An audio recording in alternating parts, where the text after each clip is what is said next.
विश्व पटल पर जैन धर्म की प्रभावना करने वाली ममता की साक्षात प्रतिरूप परम पूज्य गुरु माँ आर्य का रत्न 105 श्री सृष्टि भूषण माता जी के आशीर्वाद से सिद्ध क्षेत्र, अतिशय क्षेत्र एवं महानगरों में सेवा के पुनीत कार्य भी किए जा रहे हैं।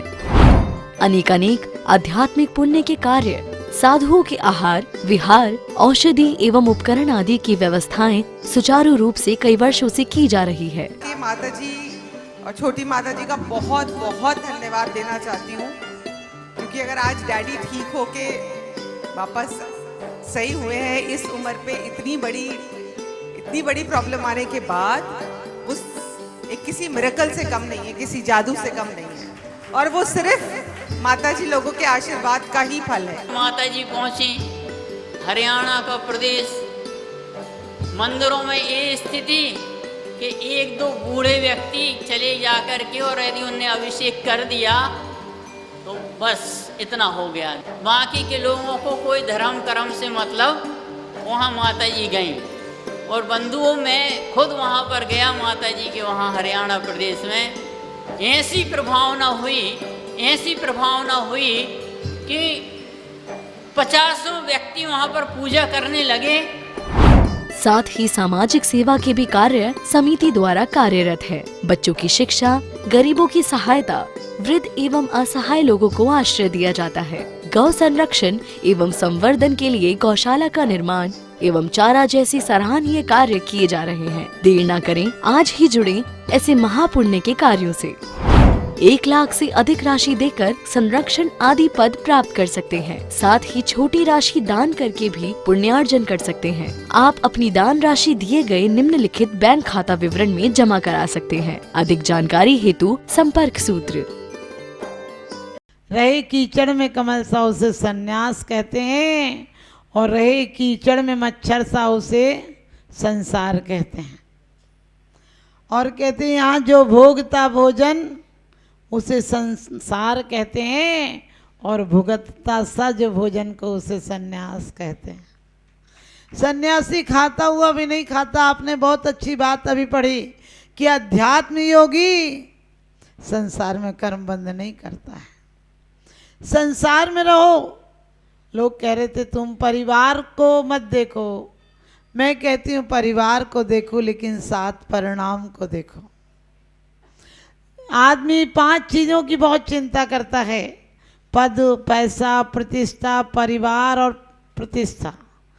परिवार और प्रतिष्ठा और पैसा, लेकिन ध्यान रखना 5 चीज़ें साथ नहीं जाती हैं। एक परिणाम साथ में जाता है, उस परिणाम की तरफ हमारा कभी ध्यान नहीं आ जाता है। लोग कहते हैं रात में चोरी होती है। मैंने कहा कौन कहता है रात में चोरी होती है? हो अर्धि निशा का सन्नाटा, वन में बनचारी चरते हो, तब शांति निराकुल मानस तुम तत्वों का चिंतन करते हो। जिस रात में कामी भोग का चिंतन करता है, चोर चोरी का चिंतन करता है, और व्यसनी व्यसनों का चिंतन करता है, उसी रात में एक योगी होता है जो आत्म संपत्ति का चिंतन करता है। यहाँ सबसे ज़्यादा माँ मुज्जय माँ रज्जय माँ दुस्सह इट्ठ निट्ठ यत्तेषु थिर मिच्छय जय चित्तम विचित्र ध्यानप्य सिद्धि है। कहते हैं जिस विचित्र ध्यान की सिद्धि से, ध्यान रखना, संसार चाहिए तो तुम्हें भिखारी बनना पड़ेगा। संसार चाहिए तो तुम्हें कायल, कायर और बुज़दिल बनना पड़ेगा। आपने राज सत्ताधारियों की भिखारीपना नहीं देखा, उनकी दीनता नहीं देखी। एक नौकर तक के पैर छू के आते। भाई ध्यान रखना, क्योंकि आदमी जब चाहे जिस चाहे को बाप बना लेता है। मौका पड़े तो वो गधा को बाप कह देता है। आप समझ गए? अफसर को माई बाप कह देता है, मास्टर को आजकल फादर कहने लगे तो वो भी बाप ही हो गया। लोग पहले कहते थे असल बाप का है, तो आज आजकल कितने बाप हो गए पता ही नहीं चलता। किसी को भी बाप बना लेता है। मैं कहती हूँ माँ मुज्जय माँ रज्जय, मोह मत करो, राग मत करो, दोष मत करो। इतना सा तो धर्म का तरीका है। संसार मांगना हो तो लोगों के तलवे चाटना पड़ते हैं। आपने अमीरों की बेईमानी नहीं देखी। जो जितना अमीर हो जाता है उतना दिल से गरीब हो जाता है। गरीब के घर जाओ तो तुम्हें ये कह देगा कि रोटी खा के जाना। अमीर के घर जाओ तो वो पानी तक को नहीं पूछता। ये गरीबी नहीं तो और क्या है? इससे बड़ा भिखारी और कोई होगा क्या? जो समझते स्वयं को सबसे बड़े हैं वे धर्म से बहुत दूर अभी खड़े हैं। वास्तव में अभी बात चल रही थी मन की शुद्धि। आप मंदिर में आओ तो शुद्धि करो। मैं कहती हूँ शुद्धि जरूर करना, लेकिन ऐसा नहीं करना कि शांति धारा देखते हुए कोई आ गया तो तुम्हारी अशांति धारा चालू हो जाती है। तुम्हारी जगह पर कोई बैठ जाए तो तुम्हारी अशांति धारा चालू हो जाती है। तुम्हें पता है हम रोज यहाँ बैठते हैं, ये स्टूल हमारा है। हमने कही हद हो गई, हमारेपन की तुम्हारी भ्रांति यहाँ भी नहीं जाती है। स्टूल भी तुम्हारा हो जाता है। रोज पढ़ते हो जड़ चेतन की सब परिणति प्रभु अपने अपने में होती है। अनुकूल कहें प्रतिकूल कहें ये झूठी मन की वृत्ति है। रोज कहता है सोचा करता था भोगों से बुझ जावेगी इच्छा ज्वाला, परिणाम निकलता है लेकिन मानो पावक में घी डाला। हमने कि घर पे आग लगने पे मिट्टी तेल डाला है क्या? ध्यान रखना, घर पे आग लगती तो मिट्टी का तेल नहीं डालता है, पानी की तलाश करता है। लेकिन तुम्हारे यहाँ एक आग और ही लगी है जो भोगों से नहीं बुझती है, जो योगों से बुझती है। आप विचार करना, आप अपने आप को सम्यक दृष्टि कहते हो, लेकिन यदि बेटी को जमाई चाहने लगे तो क्या कहते हो? हमारी बेटी ने पुण्य किए होंगे। लाखों में एक जमाई है, एक बात नहीं जाने देता है। वो रात को कहे तो रात को ही पूरा कर देता, और बेटा बहू को चाहने लगे तो क्या कहती हो? ऐसी आई है, उसके मायके में कुछ चलता है, कर दिया होगा तो बेटा तो सुनते नहीं मेरे। हमने कहा तुम कैसे सम्यक दृष्टि हो? सोचा करो, यदि बेटी से इतना प्यार है तो बेटी से इतनी दुश्मनी क्या है?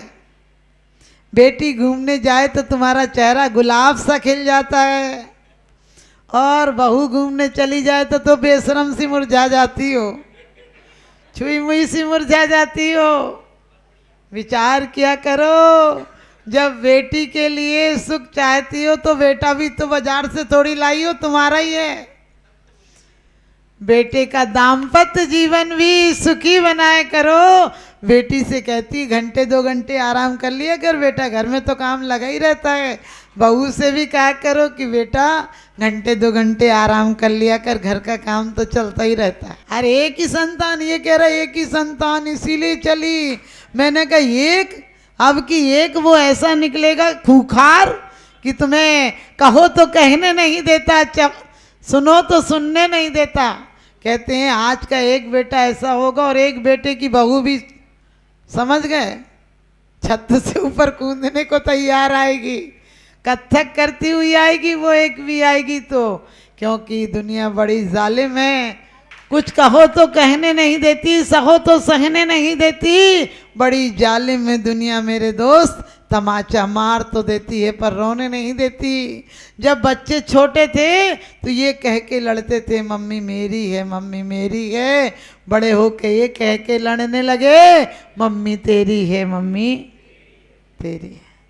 ध्यान रखना, प्यार की औलादें हैं तो तुम्हें प्यार देंगी, जो ईर्षा और द्वेष की औलादें हैं तो तुम्हें वो ही देंगी। और वैसे भी अब तो बोतल की औलादें हैं, क्या भरोसा कांच का घट है किसी दिन फूट जाए, क्या भरोसा कांच का घट है किसी दिन टूट जाए। और एक मामूली कहानी है अधूरी छूट जाए। तुम नौकरों के भरोसे बच्चे मत पलवाना, नहीं तो तैयार हो जाना तुम भी नौकरों के भरोसे पलोगे। क्योंकि नजरिया भी अपना विशाल होना चाहिए। मजनू लैला के लिए बहुत रो रहा था। सम्राट ने बुलाया और कहा तू पागल है, लैला एक काली सी लड़की है, उसके लिए रोता है?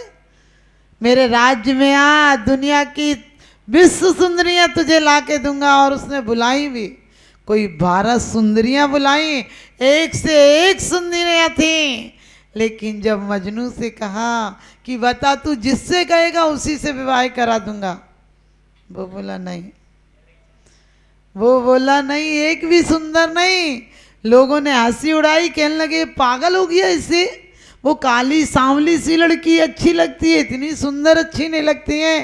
राजा ने कहा तेरे आंखों का इलाज कराना पड़ेगा, तुझे इतनी सुंदर लड़कियां अच्छी नहीं लगी। उसने कहा आंखों का इलाज नहीं हूँ, उन्हें देखने के लिए भी मेरी आंखें चाहिए। आप भी ध्यान रखना, लैला को देखने के लिए मेरी आंखें पर्याप्त है, इनमें वो चीज नजर नहीं आती है। तुम्हारी आंखें भी जिस दिन परमात्मा को देखने लगेंगी उस दिन दुनिया की सुंदरियां देखने में नजर नहीं आएंगी। तुम अपनी आंख तो समीचीन बनाओ। सच बताना, अपनी पत्नी सुंदर लगती जब तक शादी नहीं हुई हो। शादी के 2 महीने बाद पड़ोसी की सुंदर लगती है, क्योंकि तुमने अंदर की जो नजरें होना चाहिए वो तुम्हारे पास नजरें नहीं है। तुम चर्म चक्षुओं से देखते हो, इसलिए तुम्हें देह की सुंदरता दिखती है। जिस दिन तुम्हें आत्मा की सुंदरता दिखने लगेगी, ये तो चमारों की बस्ती है जो चमड़ी देखती है। तुम अपनी नजर प्रेम से तो देखो, यही परमात्मा। तुम एक बार ऐसी नजरें जैसी प्रीति गराम से ऐसी हरि से होए, चले जाओ वैकुंठ में फला न पकड़े कोई। वही कामी जो पत्नी के लिए एक रात नहीं रुक सका था, आप सबको पता है, वही कामी जो पत्नी के बिना एक रात नहीं रह सका। रस्सी नहीं मिली तो सांप को पकड़कर चल गया, नाव नहीं मिली तो मुर्दे पर चढ़कर चला गया। और पत्नी ने यही कहा कि जैसी प्रीति इस देह की पुतली से है, ऐसी राम से हो तो तुम्हें परमात्मा मिल जाएगा। और एक धक्का ऐसा बदला कि सब कुछ बदल गया, ऐसा महान संत हो गया आप तुलसीदास। ध्यान रखना, जब जब तिलोत्तमा हो या तुलसीदास हो या कोई हो, औरतों ने बहुत समझाया, लेकिन आदमी औरतों का दुश्मन हो गया। अभी भी देखना, जब जब घर में मुसीबत आती है तो पत्नी कहती चिंता नहीं करो, सब ठीक हो जाएगा, मेरा जेवर बेच के काम कर लो। आजकल की वर्तमान की तो बात ही अलग है, 2 चीज़ें कम हो जाए, बोले मैं तो घर जा रही। हमने कि तू बाजारू औरत थोड़ी है जो जरा सी चीज़ नहीं मिली तो घर जा रही। अरे तू खानदानी कन्या है तो अपने घर का कल्याण कर। तू धर्म पत्नी बनकर आई है, कर्म पत्नी नहीं है, तू बाजारू औरत नहीं है कि जब तक, क्योंकि का बेस्या सम लक्ष्मी अति चंचल, यहाँ का कौन पतिहारा, वो तो पैसे की प्रेमी होती है। लेकिन आज पत्नी भी, आपको पता है, पति सदा प्रेजेंट चाहिए, सास ससुर अब्सेंट चाहिए, और मार्केट का पेमेंट चाहिए, और नौकर सदा अर्जेंट चाहिए। ऐसी पत्नी हो गई तो घर में लंका नहीं लगेगी तो क्या लगेगी। आप सब अपनी बेटियों को कल्याणी बनाकर भेजो। और ये सत्य मानना, हम कब तक कहते रहेंगे कि महावीर ऐसे थे, बुद्ध ऐसे थे, राम ऐसे थे। अरे पुनः महिलाएं चाहें, लोग कहती हैं अब भगवान थोड़ी पैदा होते हैं, अब तो माता जी कलयुग के भगवान पैदा नहीं होते। हमने कि भगवान पैदा नहीं होते तो क्या हुआ, संत तो पैदा होते हैं जो आने वाले समय में अरिहंत बनेंगे और सिद्ध बनेंगे। तुम्हारी कोख में ही पलेंगे। तुम अपनी भूमि को, समझ गए, मरुस्थल मत बनाओ। तुम अपनी जन्म जननी हो, जगत जननी हो, अपने गर्भ को ऐसी कुलक्षियों की, भैया कह रहे थे एक ही संतान है, मैंने कि 2-3 होते थे, 4 होते तो एक आध नालायक निकल जाए तो 2-3 तो अच्छे निकलते थे। अब वो एक रहेगा तो महा नालायक नहीं, महा, समझ गए, आदमखोर रहेगा। क्योंकि तुमने एक के चक्कर में उसे ऐसा बना दिया, इतना लायक समझने लगा वो कि तुम्हें तो नालायक ही समझने लगा। क्योंकि पहले बच्चे पूछते थे माँ क्या बनाए, आजकल माँ पूछती है क्या बनाऊं। मैंने कि शुरू से उसकी इतनी फरमाइशें पूरी करोगे वो क्या तुमसे पूछने आएगा कि तुझे क्या खाना है। हमेशा अपने बच्चों को प्यार दो, लेकिन लाड़ और दुलार में इतना बस से बदतर मत कर दो कि वो अपने जीवन में कोई संघर्ष का सामना नहीं कर सके। एक बहू अपने मायके आई और कहने लगी कि मैं नहीं जाऊंगी ससुराल। पिताजी ने पूछा क्या हुआ बेटा? बोले घर नरक है। पिताजी बोले पहली बार आई थी तो कह रही थी घर स्वर्ग है।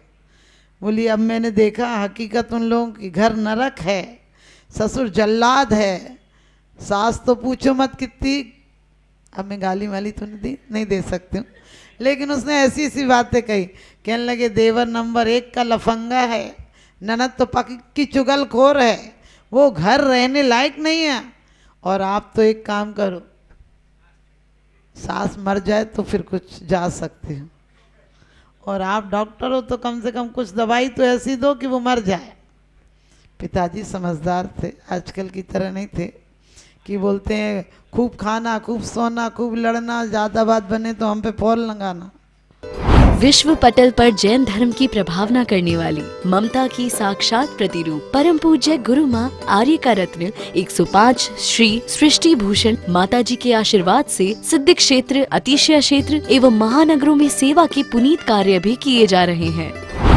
अनेकानेक आध्यात्मिक पुण्य के कार्य, साधुओं के आहार विहार, औषधि एवं उपकरण आदि की व्यवस्थाएं सुचारू रूप से कई वर्षों से की जा रही है। ये माता जी और छोटी माता जी का बहुत बहुत धन्यवाद देना चाहती हूँ, क्योंकि अगर आज डैडी ठीक होके वापस सही हुए हैं इस उम्र पे, इतनी बड़ी प्रॉब्लम आने के बाद, उस एक किसी मिरेकल से कम नहीं है, किसी जादू से कम नहीं है, और वो सिर्फ माता जी लोगों के आशीर्वाद का ही फल है। माता जी पहुंची हरियाणा का प्रदेश, मंदिरों में ये स्थिति कि 1-2 बूढ़े व्यक्ति चले जाकर के और यदि उनने अभिषेक कर दिया तो बस इतना हो गया, बाकी के लोगों को कोई धर्म कर्म से मतलब।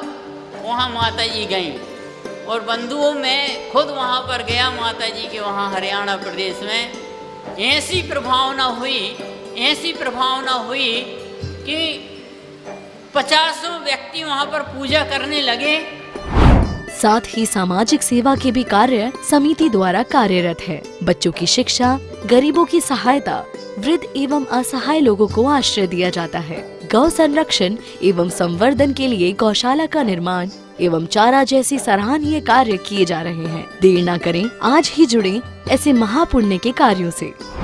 1 लाख से अधिक राशि देकर संरक्षण आदि पद प्राप्त कर सकते हैं। साथ ही छोटी राशि दान करके भी पुण्यार्जन कर सकते हैं। आप अपनी दान राशि दिए गए निम्नलिखित बैंक खाता विवरण में जमा करा सकते हैं। अधिक जानकारी हेतु संपर्क सूत्र